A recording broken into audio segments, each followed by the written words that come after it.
Hello ji, Ram Ram and welcome back to another के study with me. आज का समय और आज का जो दौर चल रहा है वो कितना भयानक है, इस वीडियो में आपको कुछ समझने को मिलेगा।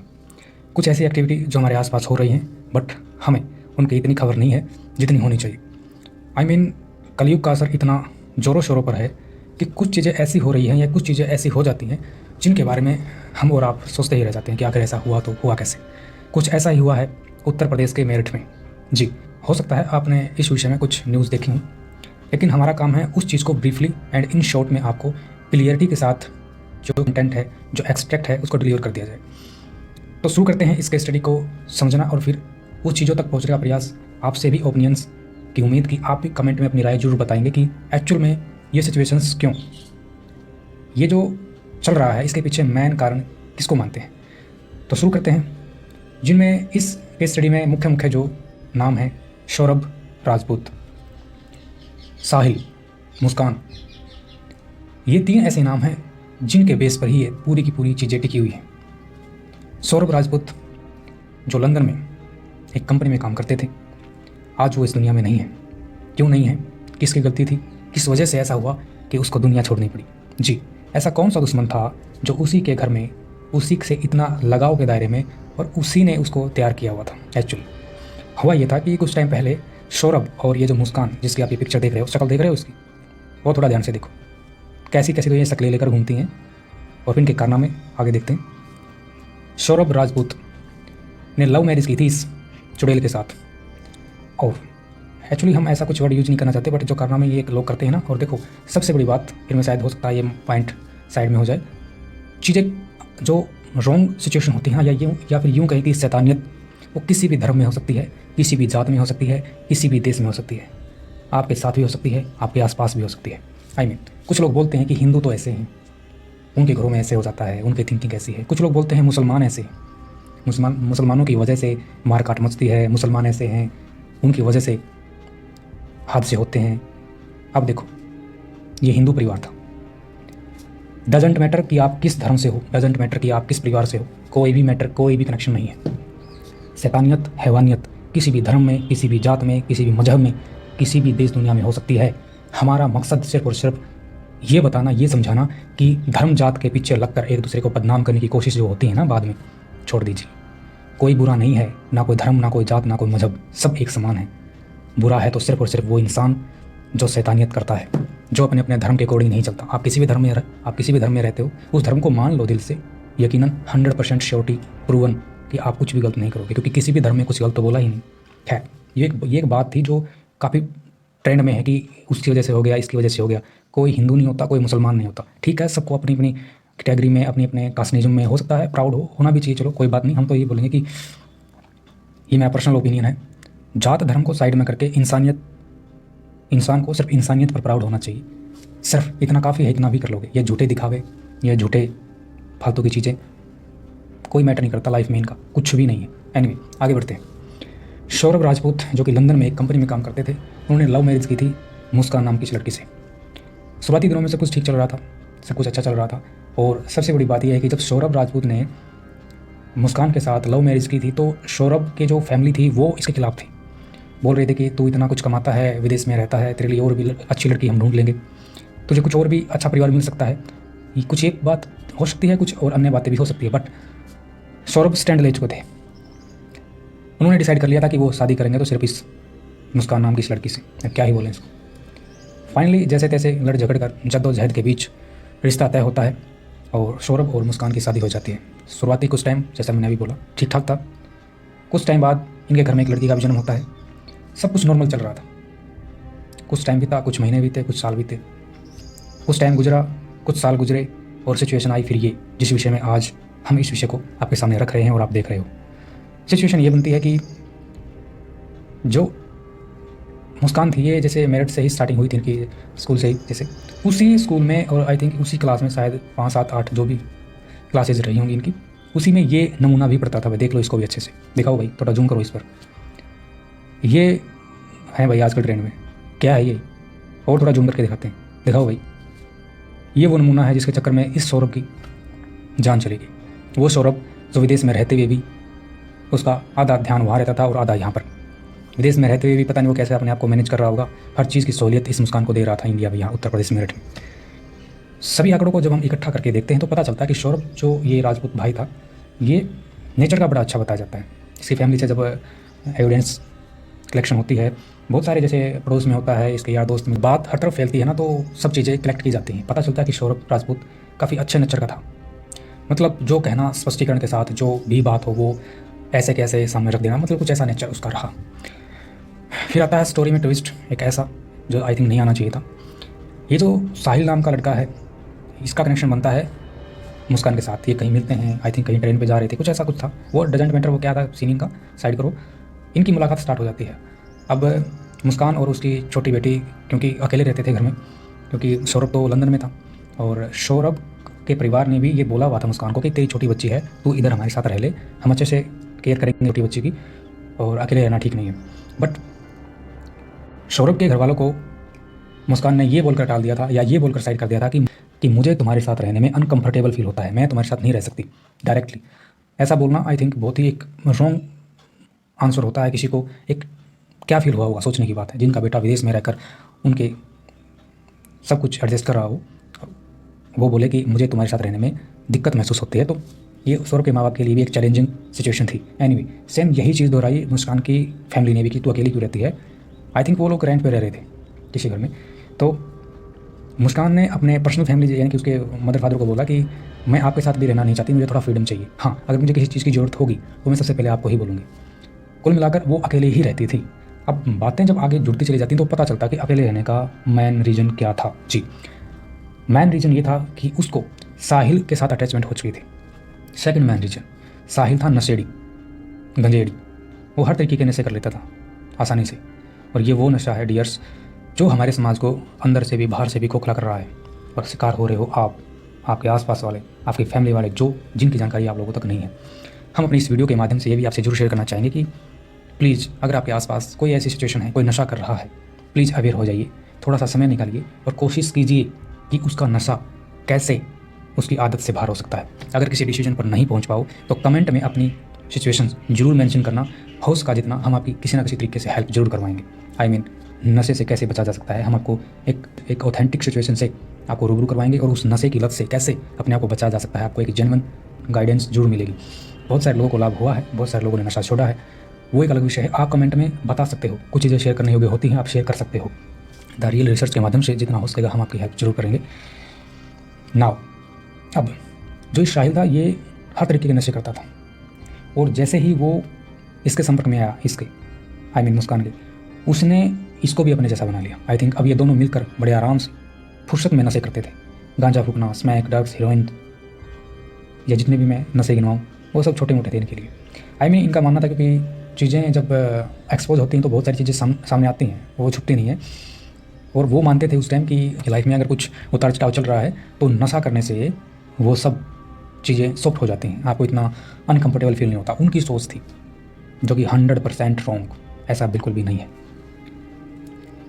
नशे सिर्फ आपको गुमराहते हैं, नशे सिर्फ आपको कमज़ोर करते हैं और कुछ भी नहीं। नेक्स्ट, जैसे ही ये सिचुएशन बनती गई तो इनके बीच क्या हुआ क्या नहीं हुआ डजेंट मैटर, और सोचना भी नहीं बनता। अब क्या ही सोचें इनके लिए। ऐसे मतलब कुछ ऐसे ही लोग हैं, मतलब कुछ ऐसे ही नमूने होते हैं जो पूरे के पूरे सिस्टम को डैमेज करते हैं, पूरे के पूरे सिस्टम को चैलेंजिंग बनाते हैं, पूरे के पूरे सिस्टम को डाउट सिचुएशन के दायरे में रख देते हैं। कुछ ऐसे ही होते हैं जिनको मतलब क्या ही बोले, अब हरियाणा में बहुत कुछ बोल देते हैं, बट आपको शायद समझ में नहीं आएगा क्योंकि वीडियो काफ़ी इधर उधर भी घूमती है, विदेश में भी जाती है। हमारे कुछ देखने वाले 5-7 इधर विदेश में, 5-7 उधर, कुछ हैं अभी नाउ अदर स्टेट्स में भी जाती हैं, और हरियाणा और दिल्ली, पंजाब, राजस्थान ये तो है ही। हालांकि ये तो सिचुएशन में को समझ लेते हैं कि क्या बोला जा रहा है, बट बाहर नहीं समझ पाएंगे, इसलिए हम हरियाणा को बोलेंगे लेकिन किसी सेपरेट वीडियो में। तो भाई ये सिचुएशन चलती चलती इन्होंने डिसीजन ले लिया था कि अकॉर्डिंग टू एविडेंस कलेक्शन कि ये साहिल और मुस्कान शादी करेंगे। जी, यहाँ तक भी ठीक था, नो प्रॉब्लम। मतलब सिंपली सौरभ को डाइवोर्स दे देते, शादी कर लेते, जी लो भाई अपनी ज़िंदगी, सिंपल। बट ऐसा नहीं किया, इनको कुछ और करना था। क्या करना था? प्लान बनता है कि सौरभ को ठिकाने लगाएंगे। एक बात जरूर सामने आई है कि जब पूछा गया कि मेन रीजन्स में से, कि तरीके तो बहुत कुछ थे, आप अपने पार्टनर्स को चूज़ कर सकते थे, आपको किसी और के साथ रहना था, तो इतना बड़ा कारनामा करने की क्या ज़रूरत थी? उनमें से एक स्टेटमेंट जो काफ़ी वायरल भी है और वो ये थी कि मुस्कान की तरफ से कि सौरभ ने मुझसे झूठ बोला था। झूठ क्या? शादी से पहले सौरभ ने, अकॉर्डिंग टू मुस्कान, शादी से पहले सौरभ ने बोला था कि वो मर्चेंट नेवी में ऑफिसर है विदेश में, और शादी के बाद उसको पता चलता है इवन मुस्कान को कि वो कोई मर्चेंट ऑफिसर था ही नहीं। लंदन में किसी एक होटल मान लीजिए, कुछ ऐसी थी कुछ सिचुएशन, वहाँ पर वो एक जॉब करता था नॉर्मली। हालांकि वहाँ का जो सैलरी पैकेज है और यहाँ का कुछ ज़्यादा ही हो जाता है। कहने का मतलब अच्छे खासे पैसे वो कमा रहा था। सिर्फ यही वजह थी कि उसके अंदर जहर बन चुका था सौरभ को लेकर। बट मुझे नहीं लगता, आई डोंट नो ये क्यों बोला गया उसकी तरफ से, बट ये कोई मायने नहीं रखता, खासतौर पर इतना मायने नहीं रखता कि वो इस दरिंदगी तक पहुँच जाए। नाउ फाइनली मुस्कान ने मूड बना लिया था कि अब सौरभ को निपटाना है। इसके साथ में आ गया ये नमूना, आई मीन साहिल। थोड़ा देखो इसका पहले तो। खैर, उसके बाद कुछ ऐसा होता है कि मुस्कान मार्केट से आई मीन अप्रॉक्सीमेटली 700-800 रुपये का एक चाकू खरीदती है, थोड़ा लंबा, थोड़ा शार्प। शॉपकीपर थोड़ा हाव भाव को समझते हुए पूछता है कि क्या करोगे, तो मुस्कान ने बोला कि वो कुछ नॉन वेज काटेगी इससे। समझ रहे हो, ये मांसाहारी लोग, और कर भी क्या सकते हैं, समझ रहे हो। एनीवे, दुकानदार ने उसको वो चाकू दे दिया। फिर वो मेडिकल स्टोर पर जाती है और मेडिकल स्टोर से वो एंजाइटी का बहाना लेकर, यानी कि उसको थोड़ी मानसिक सिचुएशन डाउन है, नींद नहीं आती, डिप्रेशन का शिकार है, कुछ ऐसी मेडिसिन चाहिए जिससे उसको नींद आ जाए। आई मीन ऐसी मेडिकल ड्रग्स जो आपको स्लीपिंग सिचुएशन में हेल्प करती हैं। डॉक्टर ने नॉर्मल पेशेंट समझकर उसको वो भी दे दी। आई मीन उसको दोनों हथियार मिल चुके थे। पहला उसका प्रयास ये था कि वो पहले सौरभ को, आई मीन सौरभ डेथ की जो सिचुएशन बनी है उस दिन पहले ही वो अपनी छोटी बेटी, यानी कि उसकी जो बेटी थी, यानी कि मुस्कान और सौरभ की जो लड़की थी, उसका बर्थडे मनाने विदेश से भारत आया था अपने घर मेरठ उत्तर प्रदेश में। प्लान उसको आने से पहले ही बन चुका था इन दोनों का, मुस्कान और साहिल का। उसका पहला प्रयास था कि वो खाने में उस ड्रग्स को डालेगी जो डॉक्टर के पास लेके आई हो। पहला उसने प्रयास किया, उसने खाने में उस मेडिसिन को मिलाया जिससे खाते ही नींद आती है या आ सकती थी। फॉर्चुनेटली उस टाइम सौरभ ने वो खाना नहीं खाया और वो पहले अटैम्प्ट में बच गया। अब मुस्कान इतनी हैवानियत की सिचुएशन को टच कर चुकी थी कि वो हार नहीं मानी। नॉर्मली जब कुछ ऐसी सिचुएशन होती है तो हो सकता है इंसान को समझ में आ जाए कि नहीं, पता नहीं कैसे भगवान जी ने मौका दिया है बचने का, बचाने का, नेक्स्ट टाइम ऐसा नहीं। बट नहीं, शैतानियत बिल्कुल इंसानियत से शैतानियत में कन्वर्ट हो चुकी थी। उसने दूसरी बार प्रयास किया, उसने फिर से खाने में उसी मेडिसिन को मिलाया और अनफॉर्चुनेटली अब की बार सौरभ उसकी इस साजिश का शिकार हो जाते हैं। खाना खाते ही सौरभ को बड़ी तेज नींद आती है और वो अपने बेडरूम में जाकर सो जाता है। जैसे ही सौरभ गहरी नींद में होता है वो बुलाती है अपने घर इस नमूने को। फिर से थोड़ा देखो भाई, इसका दिखाओ भाई जूम करके। ऐसे ऐसे नमूने हैं हमारे आसपास या आपके आसपास भी हो सकते हैं। तो इस नमूने को बुलाती है और प्लान तैयार था।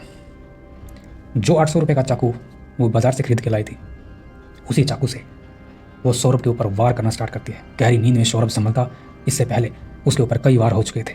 इस हैवानियत की मिसाल बनी इस मुस्कान ने अपने हाथों को नहीं रोका। वो तब तक वार करती रही जब तक सौरभ 100% डेथ सिचुएशन में नहीं हुए। और ये हैवानियत यहीं तक नहीं रुकी, उसके बाद बारी आती है इस नमूने की। इसने और इस मुस्कान ने, क्या मुस्कान यार, कोई नाम नहीं टिकता इस पर, इसको चुड़ैल बोलो डायरेक्टली। फिर इन दोनों ने मिलकर सौरभ की बॉडी के 15 पीसेज किए, 15 टुकड़े। सोचने में भी चीज़ें इतना डिफ़िकल्ट लगती हैं कि आखिर एक इंसान इतना ब्रांडेड शैतान कैसे बन सकता है। और इसका कारण क्या है? कलयुग। इसका कारण क्या है? तुम्हारी संगति। इसका कारण क्या है? तुम्हारे अंदर बैठा वो शैतान जिसको तुम आज तक मार नहीं पाए। एनीवे, सौरभ भाई के, सौरभ राजपूत पूरा नाम था इस भाई का। इसके 15 टुकड़े किए जाते हैं। सोचने में भी अजीब लगता है कैसे हुआ होगा, कैसे किया होगा। एनीवे, अब ये कारनामा तो ये कर चुके थे, उसके बाद फिर इनको एक काम और करना था। अब उस डेड बॉडी को कैसे निपटाएं ताकि उन लोगों पर शक भी ना हो और काम भी निपट जाए। बहुत सारी योजना बनाएगी। पहले इनका प्लान था अकॉर्डिंग टू एविडेंस कलेक्शन, जब सारी चीज़ें रिकॉर्ड होती हैं पुलिस के थ्रू या हमारी जांच एजेंसियों के थ्रू, तो पता चलता है कि चीज़ें उगलवाते हैं और उगलवाना भी चाहिए। मैं तो बोलता हूँ उल्टा लटका दो उनको, ठीक है, सीधा लटकाओ ना लटकाओ मुझे नहीं, I don't know and don't care इनके साथ क्या करोगे तुम। बट ये सच है कि हद है भाई बिल्कुल। जब इन्होंने उगला, तो जब इन्होंने सारी चीज़ें जब ये अपनी थोपड़े से बाहर निकाल रहे थे ना, तब ये उगल रहे थे सारी चीज़ों की। पहले हमने ये डिसीजन लिया था कि सौरभ की डेड बॉडी को हम पीसेज में करके, टुकड़ों में करके अलग अलग जगह पर डालेंगे ताकि किसी को शक ना हो। बट फिर इनका एक जो डिसीजन था ना, ये चेंज हो गया था कि शायद पड़ोस वाले इस चीज़ को भांप जाएँ, चक हो जाएगा, हम ऐसे घर से बाहर जाएंगे, आएंगे। तो थोड़ा तो इन्होंने चेंज किया और उन्होंने सोचा कि इसको यहीं पर निपटाएंगे किसी न किसी तरीके से। फिर शायद इनमें से किसी का ये आइडिया था कि प्लास्टिक के ड्रम को मंगवाया गया, नीले रंग का ये ड्रम था, उसके अंदर सीमेंट डाली गई और उस ड्रम के अंदर जो सीमेंट का लिक्विड था उसके अंदर सौरभ राजपूत के वो 15 के 15 टुकड़े उसके अंदर डाल दी और ऊपर से ड्रम को बंद कर दिया जाता है। क्या लगता है आपको, ये सब करने के बाद ये सदमे में होंगे? इनको डर लग रहा होगा, अनकंफर्टेबल फील कर रहे होंगे, पश्चाताप की सिचुएशन में होंगे? नहीं, बड़ा आसान सा काम था ना। जब शैतानियत सर चढ़ के बोलती है ना तो फिर कलयुग पूरा सर दिखाता है। आगे क्या होता है थोड़ा और आपको आश्चर्य में डालेगा। इतना बड़ा कांड करने के बाद ये दोनों नमूने घूमने निकलते हैं ट्रिप पे। कहाँ पर? हिमाचल, शिमला। वाह, सामने मत आना भी कभी। एनीवे, खैर ये सब करने के बाद ये शिमला घूमने जाते हैं। एंजॉय, वाह क्या बात है, इतने अच्छे संस्कार होंगे तुम्हारे। धिक्कार है उस माँ पर, धिक्कार है उस बाप पर, धिक्कार है उन पूर्वजों पर जहाँ पर ऐसे शैतानों का जन्म होता है। देश और दुनिया को बदनाम करने की चीज़ें होती हैं। कुछ ऐसे ही चुनिंदा शैतान होते हैं जो पूरे देश को, पूरी कौम को, पूरी जात बिरादरी को, पूरे समाज को डैमेज करते हैं। क्या सीख मिलती है इनसे? क्या क्या सोचेगी हमारी नई जनरेशन? समझ रहे हो आप? एनीवे, नेक्स्ट सेकंड थिंग, घूमते घूमते बड़ा एंजॉयमेंट चल रहा। कुछ इनकी वीडियोस भी वायरल हुई थी। वीडियो पर हर चीज़ को समझने के लिए थोड़ा समय लगाना होता है। जो हम इन चीज़ों को क्रिएट करते हैं, स्टडी करते हैं, समय हम भी देते हैं।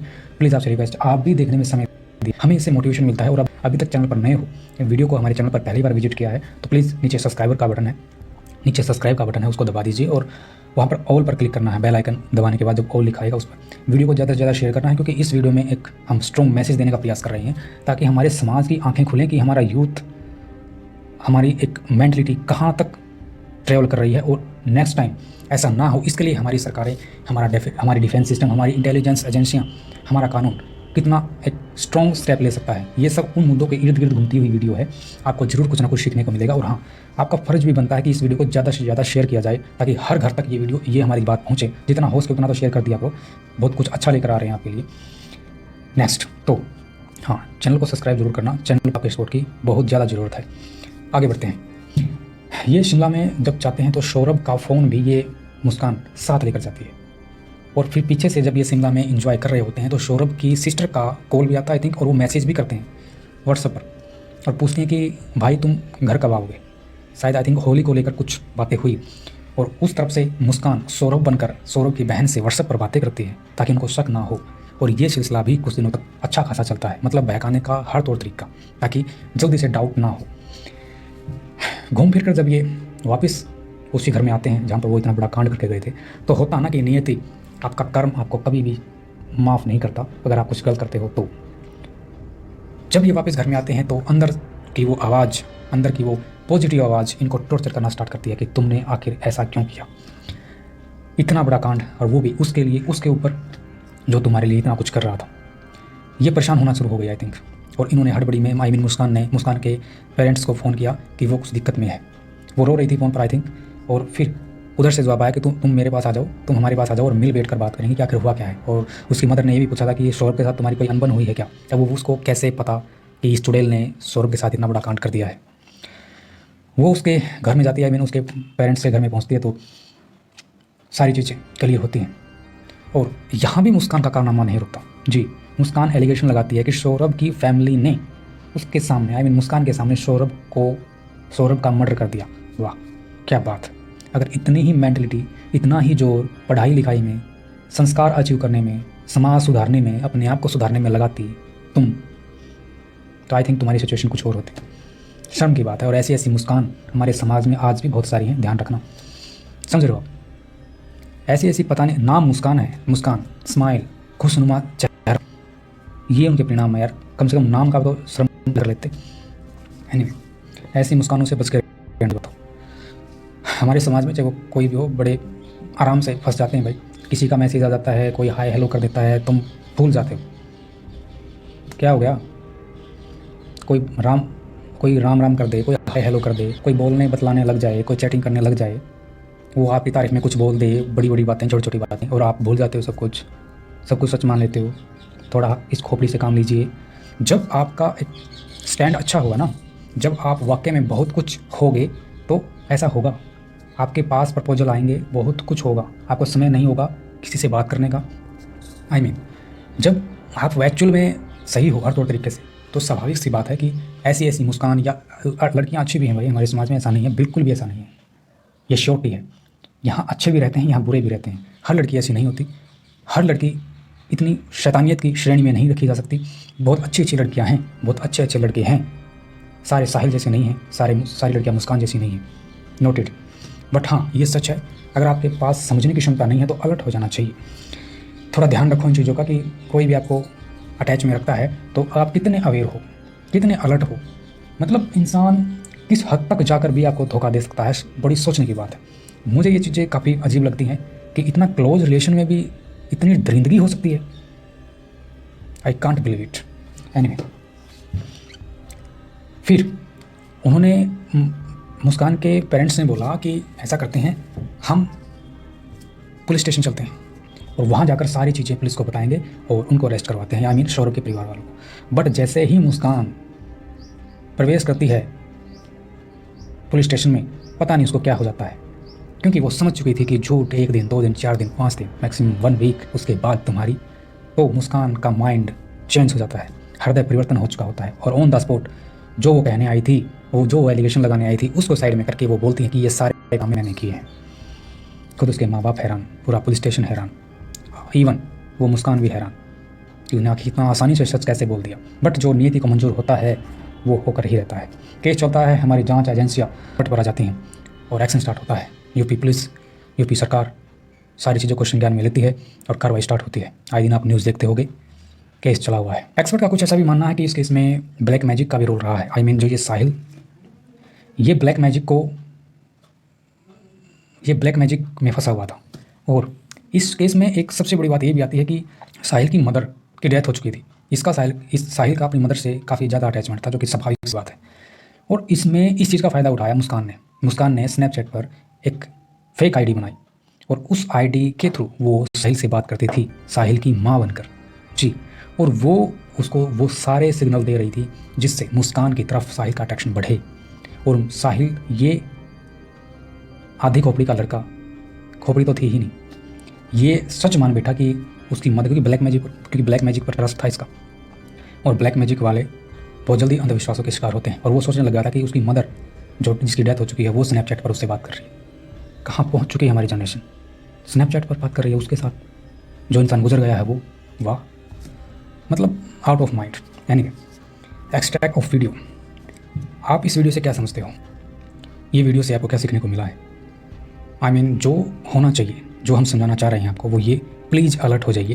प्लीज़ किसी पर इतने आसानी से अंधे होकर विश्वास मत करना। कोई होता है जो आपके विश्वास को पूरी लाइफ बना कर रखता है। कोई होता है जो गद्दारी नहीं करता। कोई होता है जो आपको हमेशा प्रोटेक्शन देगा। कोई होता है जो अपने नियमों पर, अपने वादों पर, अपने इरादों पर खरा उतरेगा। अदरवाइज सिर्फ और सिर्फ झूठ, फरेब, लालच और स्वार्थ, सिर्फ और सिर्फ अपने मकसद से जुड़े हुए रिश्ते नाते हैं। ये कलियुग की सच्चाई है। बट हाँ, हम सभी को एक तराजू में बिल्कुल नहीं तोलते। हमारे देश में, हमारे घरों में, हमारे आसपास बहुत सारे ऐसे संस्कारी रिश्ते नाते आज भी हैं जो रिश्तों के प्रति वफादार हैं, और होना भी चाहिए। इस वीडियो के माध्यम से सिर्फ इतना ही कि प्लीज़ अलर्ट रहना है सबको, और बने रहें द रियल रिसर्च के साथ। मिलते हैं किसी नेक्स्ट वीडियो में। नमस्कार।